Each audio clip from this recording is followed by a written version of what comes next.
The boards for this desk come from an old barn, and that's what my friends over at the Real Antique Wood Mill do. They take down old barns, and I know a lot of people have a problem with that, but if these barns weren't being taken down and the wood wasn't being reused for a project like the one I'm building right now, this wood would just end up in the landfill. So it's always nice to see the wood get second use. Years ago when they built barns like this, they would basically use whatever species was in the area. So this barn is primarily built, at least the framing, is white oak and chestnut.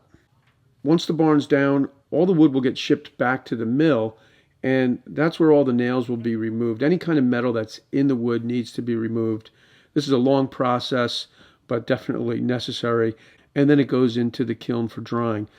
Not only to dry the lumber, but also to kill any of the insects that might be in the wood. I'm over at Real Antique Wood. Anthony's grabbing some wood out of the kiln. This is white oak, and this is going to be the top of the desk that I'm building. And we're going to go ahead and run these through the planer. They're super warm. Like Anthony said, it's like taking warm bread out of the oven. Nice. From the kiln, we'll head over to the planer and bring the boards down to just a little under an inch. Back at the shop, I'll cut the boards to a rough length and then run them over the joiner to put a straight edge on one side. Over at the table saw, I'll put a straight edge on the other side of the board, and you'll notice that I kind of walk my fingers along the edge of the board, and that's to prevent splinters. It's really easy to get splinters from this reclaimed white oak. I'm joining the boards with Dominoes, and I'll add a domino every 10 to 12 inches. You could also use biscuits, but I have a domino, so I may as well use it. And the nice thing about using dominoes is it allows you to handle the boards before they're clamped together. They won't fall over as you're sort of moving the boards around, and you'll get an idea of what I'm talking about as I lay the boards down onto the clamps. Right here, if I tried to make this move using biscuits, the boards would most likely fall apart, and I've had that happen to me. So that's definitely one of the advantages of using dominoes. I usually will clamp up boards like this towards the end of the day. That way I can come in the next day and they've been clamped for at least 10 to 12 hours and I can start sanding. I'm going to need some sawdust to mix with epoxy to create the wood fill. So I'm just giving this a quick sanding across the grain with 80 grit sandpaper. The belt sander makes a really fine sawdust, which is great for wood fill when you mix it with epoxy. But I'm going to save this for later because some of the imperfections I want to fill with what are called Dutchmans. A Dutchman is basically a wood patch or a wood repair. And to do that, I'm first going to make a little jig using this MDF. After putting the jig together with CA glue, I'll run it through the sander to make sure it's nice and smooth so the router doesn't get hung up on anything while I'm cutting out the mortises. And then I'll reinforce the joints with a little duct tape on the back. I made this jig out of MDF with CA glue, just gluing the parts together. And then I reinforced it with a little duct tape on the back. I've got a few different sizes, and these sizes represent different wood patches or different Dutchmans. So you've got a square, which will be perfect for these imperfections. But then there's some areas where there's like powder post beetle damage, where I may use sawdust and epoxy, or I may use a longer Dutchman. So the way this is going to work is I'm going to put it right over the imperfection, and I want to tack it in place with hot glue. I'll just put a few beads of hot glue or dabs of hot glue around the jig to keep it from moving around. And I want the jig to be square with the edge of the table. You don't want to do something like that because it would just look kind of sloppy. So I'll get this in position, then I'll remove the material with a straight bit in the plunge router. I'll use the router to cut the mortises out. I'm going down about a 1/2 of an inch, and because it's a router, it will leave a rounded corner, and that'll have to be squared up with a sharp chisel.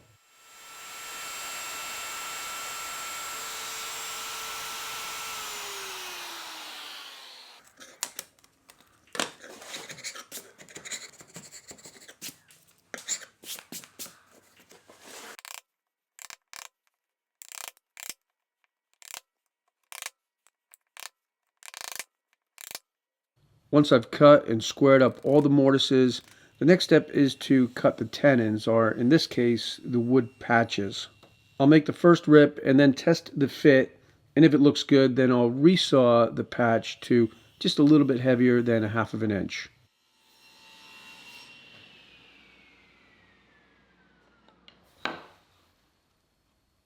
Now I can mark and cut them to length using the miter saw. And notice that I'm using a sacrificial fence, and I'm also using the eraser from my pencil to hold the piece. Before I hammer the patch into place, I'm going to round the bottom corners off just a little bit, and that'll prevent any kind of tear out or damage to the grain around the mortise as I'm kind of forcing this patch into position. You don't really need to use a ton of glue, but you do want to cover every surface, so I think a paintbrush works best. I'm using Titebond 3 here, but you could also use Titebond 2, or you could use epoxy. Once you're confident that all of your patches are cut right and they're going to fit, you can break out the framing hammer and hammer them home. While I'm hammering these Dutchmans home, I want to remind you that I have a ton of great project plans on my website, and they all have free step-by-step video tutorials right here on YouTube. So whether you want to make a project for your shop or build the furniture for your home, I'm sure that you'll find something there that will inspire you to spend more time in the shop. So I hope that you'll click on the link in the description below and take a look.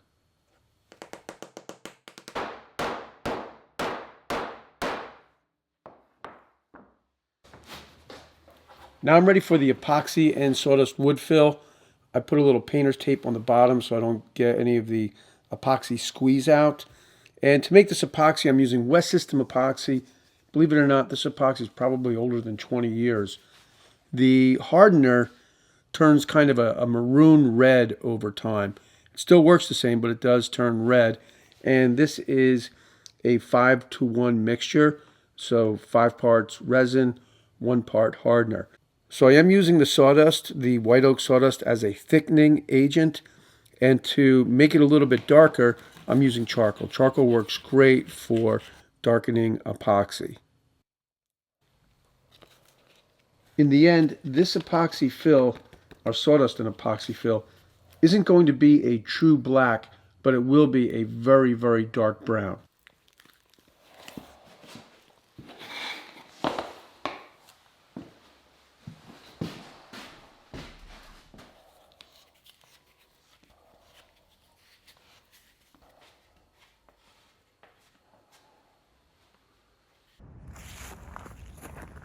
I let the epoxy and sawdust wood fill set up overnight, and the following morning it was cured and ready to be sanded.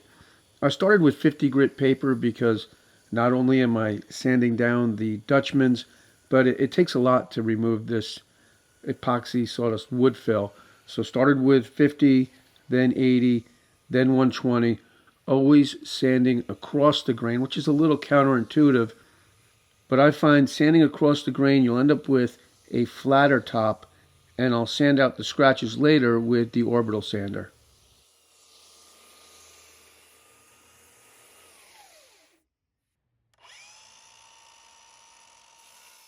Now I'll take a little off each end and cut the top to its final length.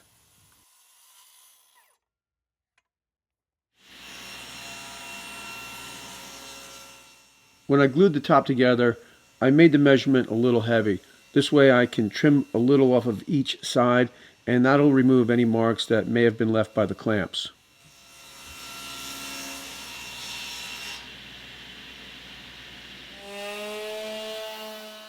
Final sanding with the orbital sander, I'll go from 120 to 150 to 220. Back outside for the first coat of shellac. Ultimately, this is going to have a waterborne varnish finish. It's the Total Boat Halcyon finish.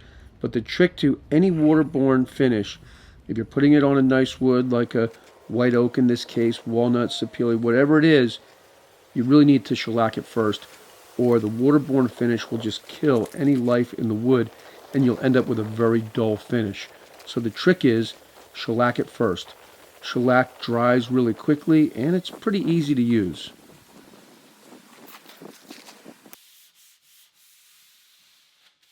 I went with 2 coats of the shellac on both the bottom and top of the desk, sanding in between coats with 220 sandpaper. After sanding the last coat, I used the vacuum to vacuum up any of the dust and then wiped it down with a clean rag.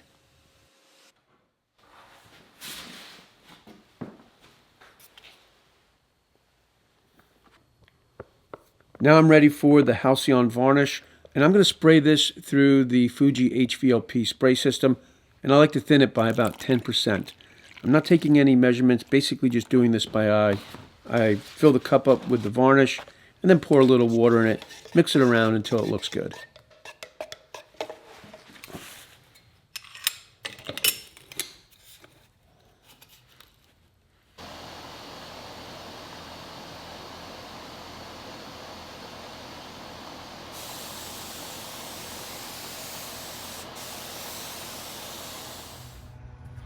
Okay, I've got 3 coats of the Halcyon Spar Varnish, and I really like this top. Just beautiful contrast. I like the sawdust and epoxy fill, these Dutchman joints right here, and I think it's going to be a great contrast with the base. The base will be painted white.